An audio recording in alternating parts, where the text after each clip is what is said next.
Hello साथीहरु, लु है आज चाहिँ मंगलबार भनेर चाहिँ म चाहिँ मोतीगारा हाट जाँदैछु है साथीहरु। लु हेर्नुस् है। र आज चाहिँ म साह्रै छिटो आएछु। हेर्नु न, दोकानहरु पनि कतिवटा त लगाएकै छैन रहेछ हो। र अब बिहानै आएको नि, फेरि दिनमा त सक्दैन, साह्रै गरम हुन्छ हो भनेर चाहिँ आएको। फेरि ल म त केही खाएको छुइनँ, पहिला चाहिँ मन्दिरकै दर्शन गर्नुपर्छ होला भनेर चाहिँ म यसो प्रसाद फूल किनेर चाहिँ मन्दिरको तर्फ लाग्दैछु है साथीहरु। र यो चाहिँ मोतीगारा हाटको अलिकति भित्र पस्ने जग्गामै हनुमानजीको मन्दिर छ र हजुरहरु पनि त्यहाँ दर्शन गर्नु जानुहोस् है। र यसो मन्दिरमा हेरेको त कोही छैन रहेछ, अनि पण्डितजी चाहिँ एक कुनामा बसिरहनु भएको रहेछ। अनि मैले चाहिँ यसो हेरे, सबै जग्गा मान्छेहरू छैन रहेछ।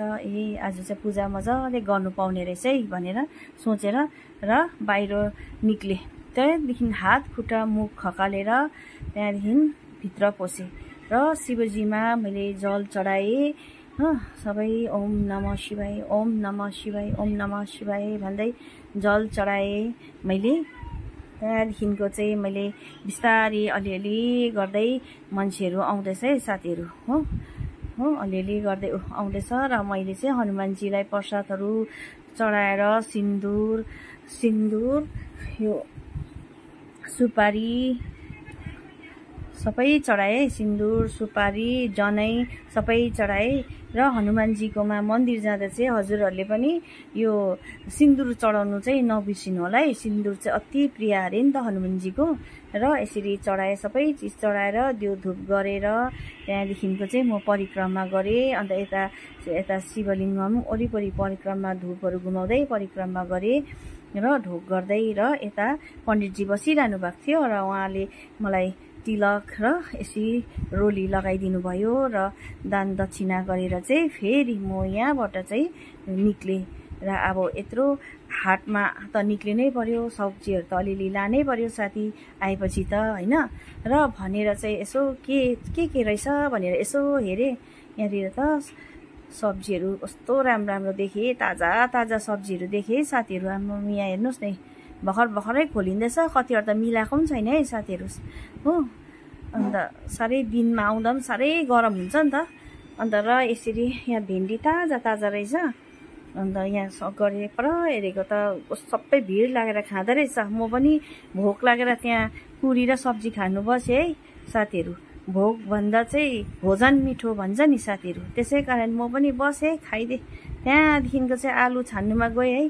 त्यहाँदेखि आलु त राम्रो रहेछ, होलेन आलु 25 भन्दै थियो, 20 रुपियाँ केजी थियो। र आलु छान्दै त्यहाँदेखि फेरि हेर्दै कुना गल्ली जाँदैछु म हो। र यता हेरेको त सब्जीहरू त आमाम कति हो साथीहरू। र हेर्दै जाँदैछु। र हजुरहरू पनि आउनुहोस् है, मोतीगारा हाट चाहिँ निकै ठुलो छ नि। यो सालुबारी हाटहरू भन्दा चाहिँ निकै ठुलो छ। अझै कति कभर गर्नु सक्दिनँ म, फेरि पुरा लामो हुन्छ भिडियो हो। र हजुरहरूलाई अब मेन अलिअलि चाहिँ देखाउँदैछु। अझै त्यो लुगाहरू बेच्ने ठाउँ त हजुरहरूलाई देखाएकै छुइनँ हो। लुगाहरू पनि पुरा बेच्छ नि यहाँ त, जेबीको लुगाहरू भन्छ नि, त्यो त पुरै कता चेपकुना पुरै छ नि। त्यो त मैले कभर गर्नै सकेन। र पनि अहिले जति हुन्छ त्यति चाहिँ देखाउँदैछु है साथीहरू।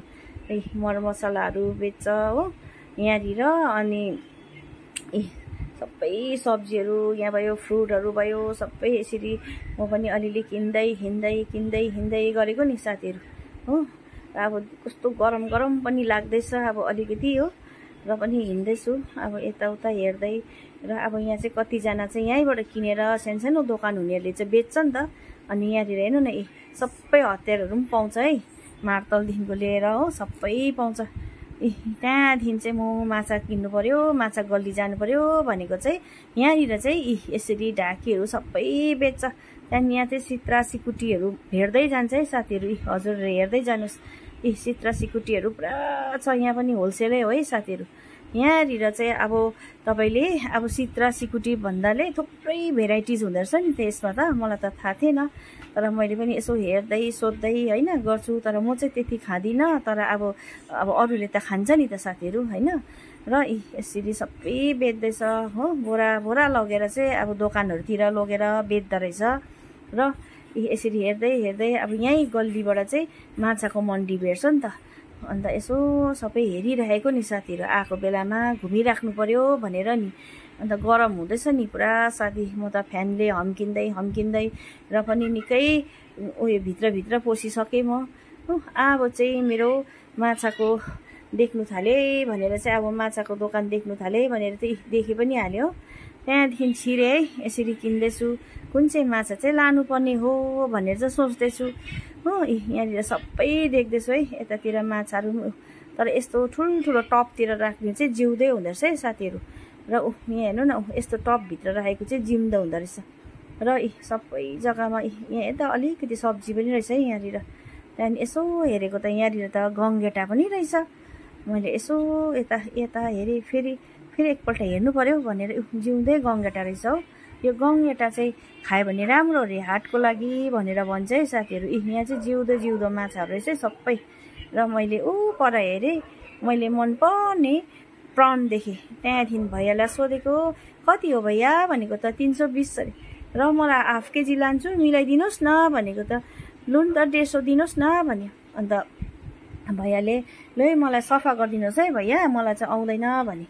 अब म त नेपाली बोल्छु नि त प्रायः, आजकल त सबै नेपाली बोल्छ। अहिले त लास्ट पो पर्छ है साथीहरू, हिन्दी बोल्यो भने त उनीहरू नेपाली बोल्छ, अन्त म त आजकल सिधै नेपाली नै बोल्छु नि। अन्त अहिले नेपाली बेसी भएर पनि नि होला हौ साथीहरू। र अन्त मजाले सफा गरिदियो भैयाले, यसरी टाउकोहरू यसरी चुट्टाउँदै सफा मजाले गरिदिँदो रहेछ नि त। अब हामीले घरमा गरेको र यिनीहरूले चाहिँ अब मजाले, यिनीहरू एक्सपिरियन्स हुन्छ नि त। अन्त मजाले गरिदिएर भैयाले सफा गरिदिनु है भैया, मलाई त साह्रै आउँदैन भने। ल मैले सफा गरिदिएको छु नि भन्यो। त्यहाँदेखि चाहिँ निक्लेर फेरि यहाँ हम्किनु निकै गरम बढ्यो है साथी। त्यहाँदेखि यहाँ हेरेको त पोटल फुलकोपी ताजा रहेछ लोकल। अन्त यहाँनिर फुलकोपी पोटल छान्नु थालेँ, हम्किँदै निकै पसिना आइरहेछ हो।